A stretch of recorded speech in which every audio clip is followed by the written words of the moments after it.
The Frog Prince.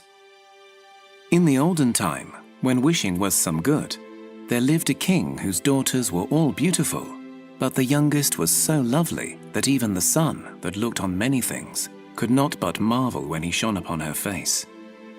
Near the king's palace there was a large dark forest, and in the forest, under an old lime tree, was a well.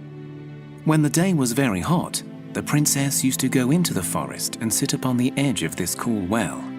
And when she was tired of doing nothing, she would play with a golden ball, throwing it up in the air and catching it again, and this was her favorite game. Now on one occasion, it so happened that the ball did not fall back into her hand stretched up to catch it, but dropped to the ground and rolled straight into the well. The princess followed it with her eyes, but it disappeared, for the well was so very deep that it was quite impossible to see the bottom. Then she began to cry bitterly, and nothing would comfort her. As she was lamenting in this manner, someone called out to her, "What is the matter, princess? Your lamentations would move the heart of a stone." She looked round towards the spot whence the voice came, and saw a frog stretching its broad, ugly face out of the water.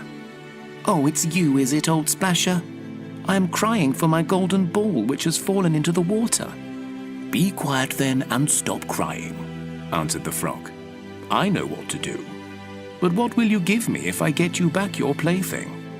"Whatever you like, you dear old frog," she said.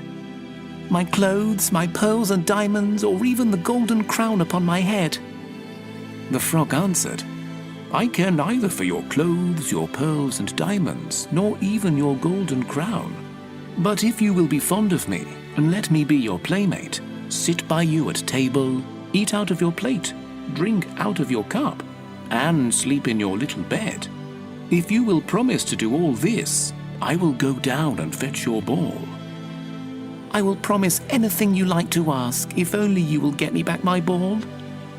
She thought, "What is the silly old frog chattering about? He lives in the well, croaking with his mates, and he can't be the companion of a human being." As soon as the frog received her promise, he ducked his head under the water and disappeared. After a little while, back he came with the ball in his mouth and threw it onto the grass beside her. The princess was full of joy when she saw her pretty toy again, picked it up and ran off with it. "Wait, wait," cried the frog. "Take me with you. I can't run as fast as you can." But what was the good of his crying "croak, croak" as loud as he could? She did not listen to him, but hurried home and forgot all about the poor frog, and he had to go back to his well. The next day, as she was sitting at dinner with the king and all the courtiers, eating out of her golden plate, something came flopping up the stairs, flip, flap, flip, flap. When it reached the top, it knocked at the door and cried, "Youngest daughter of the king, you must let me in." She ran to see who it was. When she opened the door and saw the frog, she shut it again very quickly and went back to the table, for she was very much frightened. The king saw that her heart was beating very fast, and he said, "My child, what is the matter? Is there a giant at the door wanting to take you away?" "Oh no," she said, "it's not a giant but a hideous frog." "What does the frog want with you?" "Oh, father dear, last night when I was playing by the well in the forest, my golden ball fell into the water, and I cried, and the frog got it out for me. And then, because he insisted on it, I promised that he should be my playmate. But I never thought that he would come out of the water, but there he is, and he wants to come into me."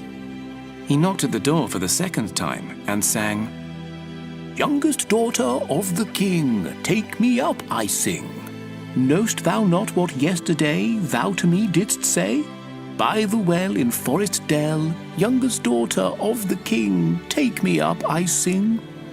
Then said the king, "What you have promised you must perform. Go and open the door for him." She opened the door, and the frog shuffled in, keeping close to her feet till he reached her chair. Then he cried, "Lift me up beside you." She hesitated till the king ordered her to do it.